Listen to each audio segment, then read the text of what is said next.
Olá, pessoal.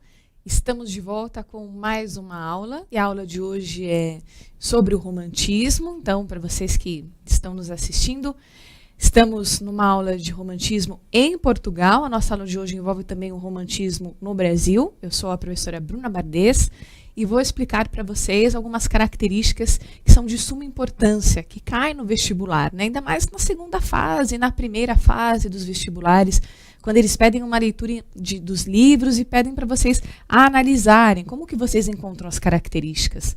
E aí fica até meio complicado, né? Porque no ensino médio nós estamos acostumados a ler os livros, fazer algumas análises, e nós percebemos que às vezes aquela viradinha de chave, né, quando pede um pouquinho a mais, um senso mais crítico, que eu sempre falo para vocês, leiam sem decorar, procurem entender, né, as coisas. Uma coisa que eu até não gosto, né, é quando perguntam em provas sucintas e simples o que o autor quis dizer, né? É difícil saber isso. Não sei o que o autor quer dizer. Nós não estávamos naquele período. O que nós podemos tentar são características, né, pela história que ele viveu, o ano que ele viveu, qual foi o país, o que o país passou. E aí sim nós conseguimos buscar, né, através da escrita dele, fazendo uma análise discursiva sobre isso, nós conseguimos analisar, podemos ter esse senso mais crítico na leitura, mas saber o que o autor quis dizer exatamente é bem complicado. Vamos ver isso na aula da próxima semana, falando sobre o realismo, que vai falar de Machado de Assis, né? Então, quem traiu Capitu? Essa é a grande questão. Muitos professores defendem que ela traiu ou que não traiu, então temos que prestar bastante atenção nisso. Focando para as características, então, do romantismo, esse foco na imaginação que nós tínhamos parado, né, antes do intervalo. Como vai ser explicitado isso num poema? Como que vai ser explicitado isso num verso? Tudo vai depender das características que aquele escritor tem, né? Como que ele vai manter o foco? Será que ele é mais sensato? Será que ele é mais exato? Será que ele tem um lado mais humano, né? Que vai tentar entender, interpretar a situação? Então, tudo depende para a gente poder classificar. Mas vale a pena aí vocês tentarem entender e observarem já as características que eu estou mostrando para a gente poder chegar depois nas características do romantismo no Brasil e a gente ver o que tem em comum ou o que tem a mais, ok? A primeira geração romântica, então, já começa sendo a primeira geração portuguesa, né? João Batista da Silva Leitão de Almeida Garré, mais conhecido como Almeida Garré, ele nasceu em 1799, faleceu em 1854. Vou voltar na explicação. Qual foi o século? 1799, século XVIII. Ensinei a vocês e ensino mais uma vez como que eu faço para calcular o século. Calcular o século, se eu vejo lá que tem 1799, 17 mais 1. Eu pego os dois primeiros números, acrescento mais 1, então 17 mais 1 é igual a 18. Então, ele aí, o período que ele passou, né, qual que foram as características do período? Século XVIII. Ele foi um poeta, prosador e dramaturgo português que teve um importante papel como iniciador do movimento romântico em Portugal. Então, olhem aí as características. Tem também, né, um inicial, né, o que deu o pontapé inicial no romantismo brasileiro, mas sabemos que Almeida Garré deu o pontapé inicial, então ele que teve início nesse importante movimento, né, do romantismo português. As publicações, né, dele, que ele colocou, foi o poema Camões. Então, poxa, Bruna, será que ele bebeu das fontes, então, lá de Camões, no classicismo dos Lusíadas? Certamente.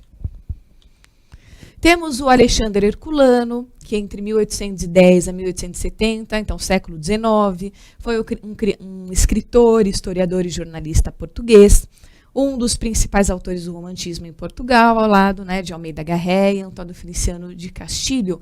Eles trabalhavam juntos, não no sentido de, olha, será que você concorda com a minha poesia? Mas, poxa, o que temos em comum? O que a sociedade passa nesse período entre o século XVIII e XIX?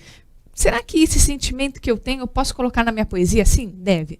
Nós vamos perceber mais para frente em outras escolas literárias, os poetas tinham um certo sentimento pela sociedade, pelo país, pelo momento que eles estavam e montavam poesias relacionadas a isso. Só que colocavam nomes de animais, nomes de sapos. Então, até as pessoas leigas, né, que não tinham conhecimento, não entendiam.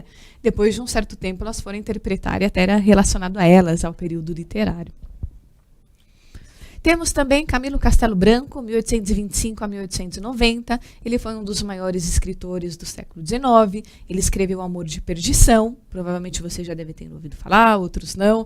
Mas foi uma das novelas mais importantes, né, que eram passionais, fazia do escritor o representante típico do ultra-romantismo em Portugal. Então, olha aí como já começa essa relação do romântico, como ele vai querer colocar no livro. Daí vem as novelas. Poxa, aí também... Bruna, será que então que nas novelas também tem aquele mamão com açúcar, os filmes, o romantismo? Também, né? Então, os cineastas, os escritores, bebem das fontes de muitos escritores, até mesmo de Platão, Camões, para poder escrever ou até elaborar os seus roteiros, peças teatrais e tudo mais. E agora nós vamos entrar no romantismo, no Brasil. Como que ele foi abordado, quais eram as características que ele tinha. Então, só para lembrar, vamos dividir a retomada aqui. O que eu estava explicando para vocês, até alguns segundos, era sobre o romantismo em Portugal.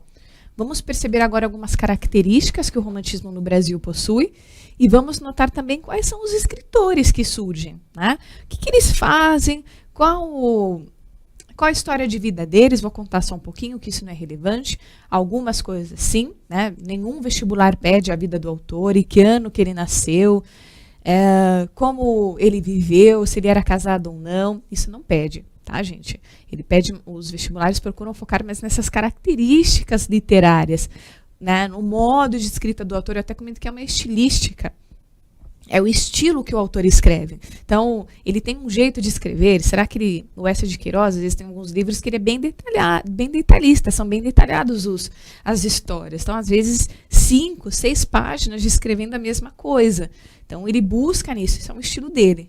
É a forma dele poder descrever algo. Tem escritores já que não, né, que menciona, fala sobre e avança, ou vai pegar um personagem e descrever mais sobre aquele personagem, ele acha que é mais relevante, ok? Então, vamos entrar aí no romantismo no Brasil. Ele teve início em 1836 com a publicação de Suspiros Poéticos e Saudades de Gonçalves de Magalhães. Vou explicar para vocês um pouquinho sobre Gonçalves de Magalhães, tá? Dei uma pesquisada para deixar bem a fundo nesse nosso estudo e entender quem era, que às vezes eu discordo da gente buscar só entender o nome. Eu já ouvi falar nesse homem, não me é estranho.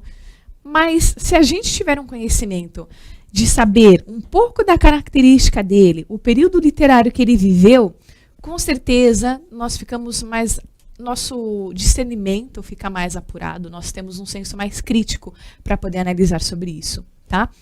E o Gonçalves de Magalhães, né, que é colocado aí para a gente, ele foi um escritor brasileiro e político, foi professor e foi considerado o introdutor do romantismo no Brasil. Então, olhem só o que eu estou dizendo, quem está anotando aí, já tinha falado que Almeida Garré foi o introdutor do romantismo em Portugal, e agora nós já temos com algumas características que Gonçalves de Magalhães foi o introdutor, né, do romantismo no Brasil. E ele fez o lançamento, né, em Paris, da revista Niterói, por Gonçalves de Magalhães, Araújo, Porto Alegre, Salles Torres, Homem e Pereira da Silva. E aí, só deixa eu explicar uma coisinha para vocês sobre o Gonçalves de Magalhães. Poxa, Bruna, mas o que seria isso, né? Essa criação da revista produzida, deixa eu explicar melhor.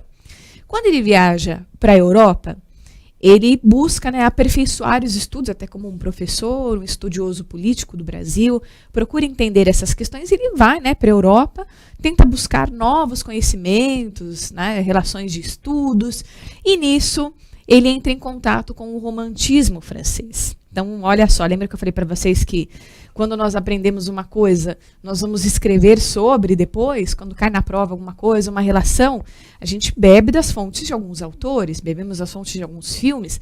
Nossa fala, às vezes, sempre nós bebemos das fontes ou de um familiar ou de um professor, sempre é acompanhado. Nós temos um jeito de falar que é bem parecido, né? Temos, claro, o nosso senso crítico, temos o nosso jeito de ser, mas sempre aquela pessoa me espelhou mais, eu vou seguir como características as ideias que ela possui, olha, aquela teoria literário, aquela teoria linguística, né? Vou seguir nessa parte, tem linguistas que me espelham muito, eu vou colocar isso nos meus textos. Então, também tinha isso.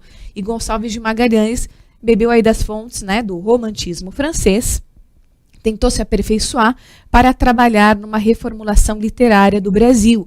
E ele fundou a revista Niterói. Tá? Então teve um início aí, ele veio para o Brasil e lançou a revista Niterói e compartilhou com esses autores, esses escritores que eu coloco aí para vocês. Uma das outras características também, ele publica, né, Suspiros Poéticos e Saudades, que foi uma obra inaugural também do romantismo, então caso vocês ouvirem também é bem famosa. As principais características da literatura romântica no Brasil, nós tivemos alguns pontos aí, né? Que foi o rompimento com a tradição clássica. Poxa, Bruno, o que seria esse rompimento com a tradição clássica, né? Como que eu vou entender isso? Vamos lembrar da era clássica, né? Qual que era a ideia, o que eu tinha que seguir, desde aquelas teorias que até uma relação da igreja, né? Então, deixa eu compreender melhor aqui com vocês. Antes, as pessoas eram influenciadas pela igreja, os primeiros períodos literários, eles sofriam essas influências, e a partir de agora já vem um rompimento com essa tradição. Eu não quero seguir o clássico, eu quero criar a minha própria ideia, eu quero seguir o meu jeito, eu quero ter o meu estilo para montar as minhas coisas. E aí vem a relação do amor platônico, vocês já devem ter ouvido falar muito sobre esse tema, esse nome, né? Essa questão do idealismo. E o que seria esse amor platônico? É o primeiro amor, né? Então, quando nós estamos apaixonados, achamos que já amamos muito aquela pessoa, né? Aquele amor juvenil, aquele amor de criança, é a pessoa que eu vou casar. A pessoa tem 11, 12 anos, mãe, eu estou apaixonado por essa menina, mãe, eu estou apaixonada por esse menino, é o amor da minha vida. Daí a mãe fala, ai filho, filha, calma, é só um amor platônico, né? Vem de Platão. Então, vamos lembrar do nome, né? Do filósofo e tudo mais. Então, olhem as coisas que aparecem aí. Um banquete, né? Lembra o banquete de Platão, que eu falei com vocês sobre a relação do amor. Então, pode ser uma relação do primeiro amor, uma relação de mãe e filho. Então, entra aí um nome, né, platônico, devido a isso, em relação ao filósofo. O idealismo, né? O que é o idealismo? Né? Vou idealizar, vou pensar naquele amor o tempo inteiro, vou refletir sobre aquele amor, vou ficar cega às vezes de amor sobre. Então, estou apaixonada, vou ficar pensando o tempo todo. Né? E aí vem as brincadeiras dos colegas, poxa, toma cuidado com isso, você está idealizando demais. A idealização da mulher, um homem fala, eu idealizo a mulher perfeita. O que é a mulher perfeita para você? Imagino que ela seja assim, assim, assim, fale desse jeito, faça isso. E às vezes, quando ele vê, é só uma idealização. Essa mulher não existe. Existem características que, conforme um vai conhecendo o outro, ela se torna ideal através das características, das aceitações que nós temos. Né? Ou uma mulher fala, eu idealizo aquele homem perfeito, aquele homem que tem um estereótipo, um corpo ideal. Mas daí depois ela pensa, poxa, mas será que é só isso? Será que também não envolve a relação do intelectual, do conhecimento, do caráter? Né? O subjetivismo e o egocentrismo. Lembra de ego? Ego é pensar em si mesmo. Então, uma pessoa egocentrista que pensa só em si. Ela não divide as coisas com os outros, não compartilha.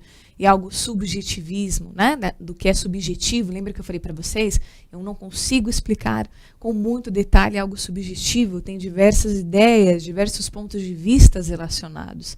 Eu consigo mostrar o caminho. Mas professora, é muito subjetivo isso que você está explicando. Né? Eu consigo entender algumas coisas, outras não.